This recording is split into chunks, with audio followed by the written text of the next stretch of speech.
দ্বিতীয় বিশ্বযুদ্ধে আমেরিকার নিক্ষেপ করা প্রবল ক্ষমতাশালী অস্ত্র পারমাণবিক বোমার আঘাতে সম্পূর্ণ ধ্বংস হয়ে যায় জাপানের দুটি শহর, এক হিরোশিমা আর দুই নাগাসাকি। এই ঘটনা বিশ্বের ইতিহাস জানলেও পারমাণবিক বোমা তৈরির ইতিহাস অনেকেরই জানা নেই। অনেকেই জানেন না এই মারণাস্ত্র তৈরির পেছনে ঠিক কোন ইতিহাস রয়েছে, ঠিক কোন পরিস্থিতিতে তৈরি হয়েছিল এই দুর্ধর্ষ পারমাণবিক বোমা। দ্বিতীয় বিশ্বযুদ্ধ শুরু হতেই মার্কিন যুক্তরাষ্ট্র এক বিশেষ পরিকল্পনা নিয়ে ময়দানে নামে। মার্কিন যুক্তরাষ্ট্র চেয়েছিল তাদের হাতেই থাকুক শ্রেষ্ঠ ক্ষমতা, আর সেটাই হলো বিশ্বের প্রথম পরমাণু বোমার আবিষ্কার। এই পরিকল্পনাকে বাস্তবায়িত করার লক্ষ্যে 1942 সালে গঠিত হয় একটি প্রকল্প, যার কোড নাম ছিল ম্যানহাটন প্রকল্প। আর এই প্রকল্প পারমাণবিক বোমা সৃষ্টির পথ প্রশস্ত করে। এই সম্পূর্ণ প্রকল্পটি যার মস্তিষ্ক প্রসূত ছিল তিনি হলেন বিশিষ্ট মার্কিনী পদার্থবিজ্ঞানী রবার্ট ওপেনহাইমার। এই প্রকল্পের পরিচালকও ছিলেন তিনি। প্রকল্পের জন্য সে সময় খরচ হয়েছিল প্রায় $2 মিলিয়ন মার্কিনী। ওপেনহাইমারের এই প্রকল্পের কাজে নিযুক্ত ছিলেন প্রায় 2 লক্ষ মানুষ।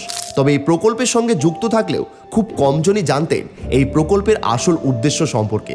ম্যানহাটন প্রকল্পের কাজটি চলেছিল অত্যন্ত গোপনে, যেখানে বানানো হয়েছিল মোট 2 ধরনের পারমাণবিক বোমা, যার মধ্যে একটি ছিল গান টাইপ ফিশন ওয়েপেন আর অপরটি ছিল ইমপ্লোশন টাইপ নিউক্লিয়ার ওয়েপেন। এই গান টাইপ বোমার মধ্যে ছিল 2টি বোমা, একটি হলো ইউরেনিয়াম 235 দিয়ে বানানো লিটল বয় আর অন্যটি প্লুটোনিয়াম 239 দিয়ে বানানো থিন ম্যান। অপরদিকে ইমপ্লোশনের মধ্যে একটি বোমা ছিল ফ্যাট ম্যান আর অন্যটি ছিল দ্য গ্যাজেট। দুটি বোমাই ছিল প্লুটোনিয়াম 239 দিয়ে বানানো। জানা যায় এই এক একটি বোমার ক্ষমতা ছিল প্রায় কয়েক হাজার টন TNTR এর সমান। অর্থাৎ বুঝতেই পারছেন কতটা শক্তিধর ছিল আমেরিকা কর্তৃক বানানো পারমাণবিক বোমা।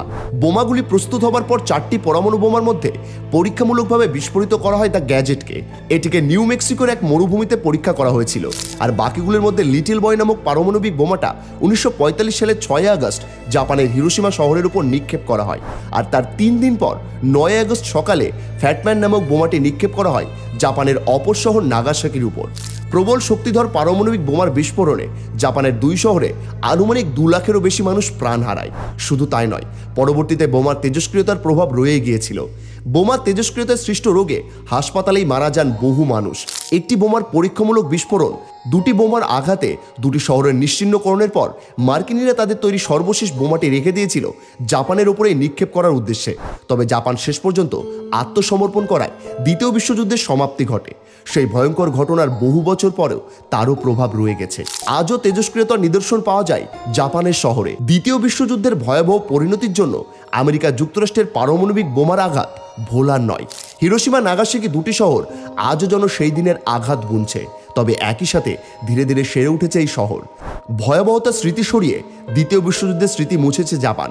বর্তমানে এই বিশ্বের অধিকাংশ শক্তিধর দেশের হাতে রয়েছে পারমাণবিক বোমা, আর পারমাণবিক বোমার সঙ্গে জড়িত ওপেনহাইমার এবং তার ম্যানহাটন প্রকল্প।